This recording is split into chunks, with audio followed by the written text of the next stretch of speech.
maka malaikat maut turun ke sini. Makanya ketika sakaratul maut sudah datang, maka yang baca Quran hentikan.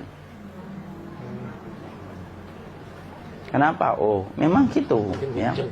Jangan semakin kenceng. Ayo Pak, insya Allah Pak, gitu.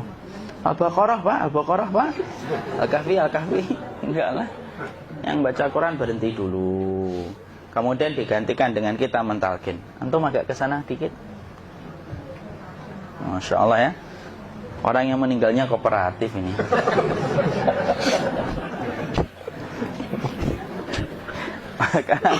maka agak ke sini ya. Maka disunahkan kita untuk mentalkinnya.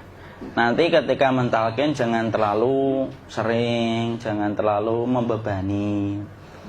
Jangan terlalu sering itu la ilaha illallah, la ilaha illallah. Tidak gitulah. Berat nanti dia ngerasakan. Di situ Imam Qurtubi juga menyampaikan, jangan terlalu sering karena itu memberatkan dadanya. Jadi ketika mentalkin, saya sampaikan, boleh diganti atau enggak Ustadz? Enggaklah, talkin itu ibadah. Ibadah itu tauqifiyah. Tauqifiyah itu enggak usah diganti. Karena Rasulullah mengatakan, lakinu ala mautakum la ilaha illallah. Talkin orang yang meninggal di antara kalian dengan la ilaha illallah. Enggak usah diganti Allah Ustadz yang lebih singkat, lebih pendek. Enggak usah. Subhanallah Ustadz, enggak usah. Kenapa? Karena talqin sudah ditetapkan ucapannya oleh Nabi, begitulah kita mencontohnya. Jadi tidak usah diganti. Cara mentalqin, jadi kalau keadaan sudah tenang, tolong kalau sudah sakaratul maut jangan ditinggalkan.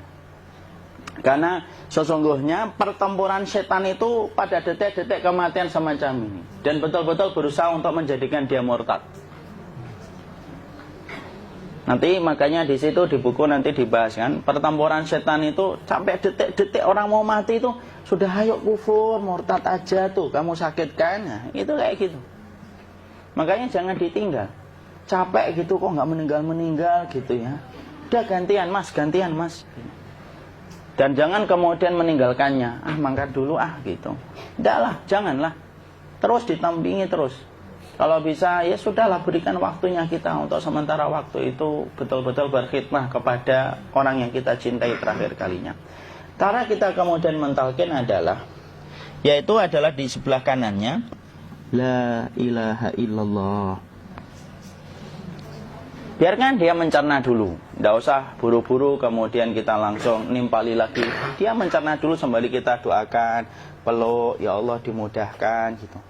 Kalau ada orang yang bisa ngucapin la ilaha illallah, itu siapa yang memberikan itu Ustaz? Yang memberikan kekuatan Allah Pak.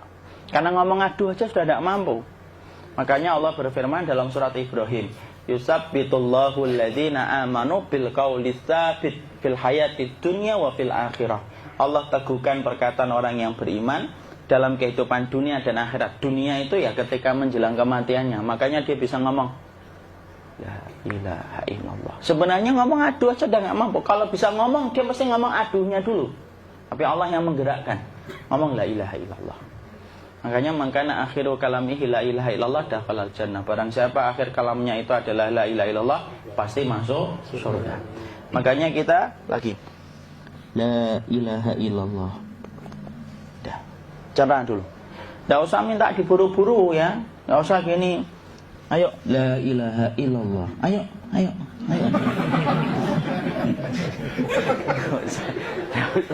Enggak usah gitu. Ya, biarkan dia pelan-pelan gitu. Ayo tapak, ya Allah capek saya Pak. Enggak usah gitu. Ya ucapkan la ilaha illallah. Kemudian dia mencerna. Lalu kalau dia sudah mengatakan, untuk mengatakan la ilaha illallah. Nah, kalau sudah mengatakan la ilaha illallah, berarti sudah. Tidak usah ditalkin lagi, tidak usah. Belum meninggal juga Ustaz? Tidak apa-apa, biarin aja. Dia di situ aja. Kecuali dia ngomong lagi dan gak usah diajak ngomong alhamdulillah ya Pak, ya Allah gitu. Terus dia jawab alhamdulillah. Itu berarti ucapan terakhirnya alhamdulillah. Atau ketika habis ditalkin la ilaha illallah, dia ngelihat air. Nah, itu berarti ucapan terakhirnya air. Talkin lagi. Nggak usah marah. Aduh Pak minta air. Kuncinya. Mau minta air nanti aja dikubur gitu loh. Jangan gitu. Biarin aja. Jangan kemudian setelah la ilaha illallah La ilaha illallah. Terus, ayo tutup, awas ya ngomong lagi ya. Nggak bisa gitu juga. Maka kemudian setelah la ilaha illallah sudah, nggak usah diajak ngomong gitu. Terus kemudian nggak usah ada anaknya perempuan, ya Allah Pak, sudah bisa ngomong la ilaha illallah, usah gitu. Cukup dalam hati alhamdulillah gitu. Diam kita dengerin gitu. Disitulah nanti biasanya tadi detik dia terakhir. Dia nanti ngeliat di sini Pak, prosesnya itu. Nanti kaki langsung sebagian jempol dingin dia. Kaki, telapak kakinya langsung kalau kita geningkan dingin kayak kaki yang kena AC langsung. Kemudian dia langsung ningkup gini, dikit dia, mulai kaku dia. Atau kalau enggak, gini dia. Langsung kayak jatuh, kayak kepala nanti yang paling terakhir. Kepala itu pasti ada gerakannya Pak, ini meninggal itu. Pasti gitu. Pasti gitu. Karena apa? Sudah tidak ada beban ruh yang menahannya. Ya, cabut ya, set pelan, maka kemudian malaikat itu. Tapi tetap sakit lah, walaupun dikatakan ringan, tetap sakit. Maka kemudian sakit gitu, ngelewatin sini, jantung kemudian sudah tidak berfungsi, kemudian ginjal Pak, ngelewatin ginjal tidak berfungsi. Bapak bayangkan kan, kalau yang pernah sakit batu ginjal Pak, sepakat nggak kalau kita batu ginjal itu sakitnya luar biasa Pak? Itu baru titik batu kecil di ginjal. Kita bisa bayangkan tiba-tiba ginjal tidak berfungsi. Sakitnya kayak apa Pak? Tiba-tiba ginjal nggak berfungsi, pankreas naik, kemudian tek jantung. Jantung ini dia masih hidup dia, di sininya masih hidup walaupun jantungnya sudah berhenti. Naik. Kemudian mata, dia ngelewatin mata. Organ tubuh yang paling setia sama ruh itu mata. Maka kemudian mata dia ngelihat dia, set. Ngelihat set keluarnya, set naik dia. Ya dilihat ini sama dia. Makanya Rasulullah mengatakan innar ruha idza qubida tabi'ahul basar. Ruh itu kalau dicabut, mata itu ngikutin kemana perjalanan ruh itu. Makanya ada yang meninggalnya gini. Ya itu bukan tanda su'ul khatimah. Itu tanda fitrahnya mata ngikutin ruh. Atau kemudian bukanya sedikit. Ada yang kayak senyum Pak. Ada yang kesini yang keringetan. Nah itu tanda husnul khatimah. Ada yang senyum.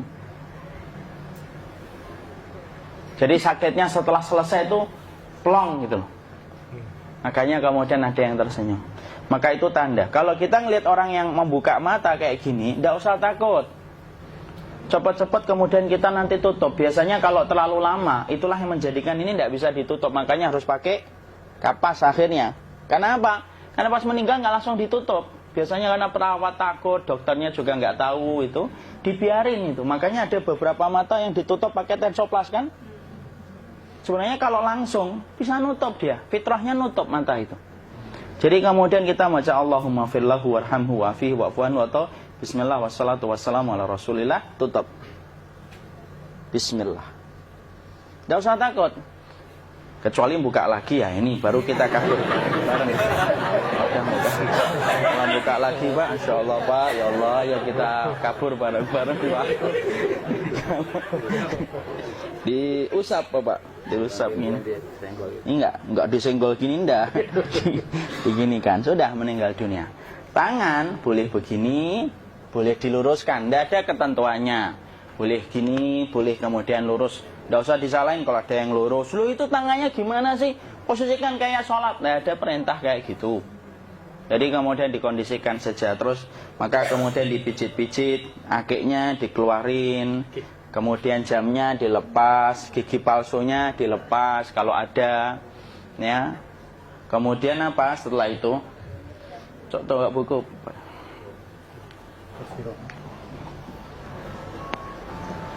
Kemudian kalau bisa awal-awal, kemudian taruh buku atau sesuatu yang agak berat di perutnya ketika baru meninggal dunia. Kenapa kemudian ditaruh kayak gini? Bukan apa-apa, supaya membantu sisa-sisa pencernaan dia untuk keluar. Nanti Pak, biasanya kalau kita taruh agak yang berat gini, atau kemudian kita gini-gini kan, ini udah makan belum Maki? Udah makan belum makan kok udah gede ya? Maka pencet-pencet kayak gini biasanya nanti ketika dimandikan, nah pas dimandikan diginikan saja. Aduh. Nah ini dia sudah keluar di belakang, dia gini. Terus nanti keluar dia. Nah ini keluar langsung di belakangnya. Dan memperlakukan orang kalau sudah meninggal dunia itu yang lembut gitu. Kenapa? Inna kasra admil mayyiti kakasri admil hayyi. Mematahkan tulangnya ketika orang sudah meninggal dunia itu lebih dia rasakan sakit ketika mati daripada ketika masih hidup. Tuh Islam itu sampai sama orang mukmin itu kalau sudah meninggal aja sampai selembut itu. Kok hidup kasar itu kebangetan dia jadi orang itu. Mau sampai orang mati itu kemudian disuruh yang lembut, kalau ada aib disuruh nutup, tidak boleh diceritain. Misalkan di belakangnya beliau ini ada tompel, gagah-gagah tompelnya gede gitu, tidak boleh cerita. Masya Allah loh, sampai segitunya sunnah itu ngajarin kita untuk nutup aib. Kalau ada orang belajar sunnah sukanya buka aib, nyari-nyari kesalahan orang, sunnah yang mana dia pelajari itu, saya bingung. Makanya kemudian gini, setelah setelah selesai maka kemudian tutup dengan kain. Maaf ya, ya. Ya. Nanti kalau nggak kuat napas ngomong ya. Maka ditutup kayak gini, ditempatkan kemudian jangan di tanah tapi di atas dipan. Karena apa? Syekh Abu Malik Kamal Said Salim dalam Sahih Fikih Sunnah menyampaikan supaya tidak cepat busuk. Dia taruh di atas. Kemudian ditutup pakai kain apa saja, ya, sembari nanti kita mempersiapkan tempat mandinya, tempat kafannya dan yang lain sebagainya. Maka kemudian kalau ada yang datang boleh dibuka. Kemudian kita mencium ininya apa? Kemudian keningnya. Kemudian kita berdoa, nutup lagi kayak Rasulullah ditutup. Kemudian yang datang terakhir itu salah satunya Abu Bakar. Dibuka kemudian beliau, ya Allah ya Rasulullah, engkau adalah orang yang percaya hidup dan matimu, dan tidak mungkin Allah itu mematikan engkau 2 kali ya Rasulullah. Maka kemudian ditutup kembali. Saat itu para sahabat dalam keadaan mendung semuanya. Maka disitulah kita lakukan kayak gini, ditutup gini ya Ustaz ya.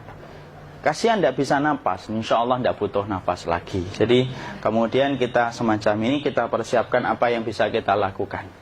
Nah itulah proses kematian dari sakit, sakaratul maut sampai kematian.